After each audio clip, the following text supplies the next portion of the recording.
kita bisa berangkatkan orang tua kita dan keluarga kita umroh, itu tanda makom kita memang makom yang Allah restui. Begitupun kebalikan kalau makom tajrid kita, Allah tempatkan kita di makom tajrid, Allah berikan kecukupan, tapi kita semakin dekat sama Allah, kita semakin taat kepada Allah, itu tanda makom kita makom yang memang Allah restui. Jadi tanda-tanda makom kita di tajrid yang Allah restui adalah yang pertama adalah Allah memudahkan untuk berkecukupan. Gampang aja kecukupan, kita pengen apa Allah penuhi. Itu tanda kalau makom tajrid kita direstui. Yang kedua, Allah berikan mutmainah dari ketidakkepunyaan kita. Rasa-rasanya hati itu tenang aja walaupun dalam kondisi kekurangan misalnya. Itu bisa jadi tanda makom dia makom tajrid. Tapi kalau dia seharian aja nggak punya duit, dia ngeluh, berarti dia kudu bekerja dan berbuat pedagang, karena makom dia bukan makom di tajrid. Tanda yang ketiga, tidak tamak atas milik Allah, tidak tamak atas milik orang lain. Jadi kalau ada orang yang Allah cukupi, dia punya saham, punya warisan saham, tiba-tiba tiap bulan masuk itu saldo ke rekening dia, tapi dia masih tamak dengan milik orang, masih iri dengki dengan kepunyaan orang, berarti dia makomnya bukan di makom tajrid, dan makom dia bukan makom yang Allah restui.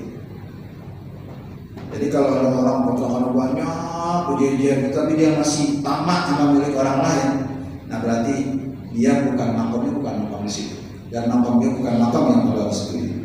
Dan Allah sibukkan dia dengan ibadah. Tanda terakhir, kalau Allah penuhi dunianya, Allah berikan dia kecukupan, lalu dia sibuk hadir ke pengajian, mana aja ada pengajian dia datang, dia aus dengan ilmu pengetahuan, ilmu syariat, ilmu kedekatan ketaatan kepada Allah, sholatnya tidak pernah ketinggalan berjamaah. Itu tanda makom dia makom di tajrid yang memang Allah restui.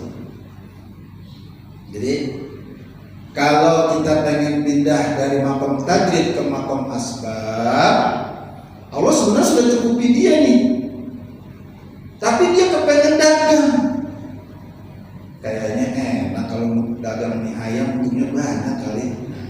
Ini berarti dia mempunyai yang dikatakan oleh Ahmad At-Ta'ilah ini inhitatun 'anil himmatil 'aliyah. Berarti dia merendahkan himmah, dia merendahkan cita-cita Allah yang ingin memberikan dia derajat yang tinggi. Orang-orang harus berusaha, harus berdagang, tapi Allah tempatkan dia di makom tajrid, tapi dia pengen jualan, pengen bekerja. Nah berarti dia sudah mempunyai sifat inhitatun 'anil himmatil 'aliyah. Berarti dia sudah merendahkan cita-cita Allah untuk menempatkan dia di makom tajrid. Jadi nasihat ini adalah untuk meraba diri kita masing-masing, terutama diri saya. Apakah makom kita hari ini makom yang memang Allah restui, ataukah makom yang memang Allah sudah kehendaki, atau kebalikan? Agar kita kembali kepada ayat yang pertama, wa ma khalaqtul jinna wal insa illa liya'budun, bahwasanya aku tidak ciptakan manusia dan jin kecuali untuk beribadah kepada Allah.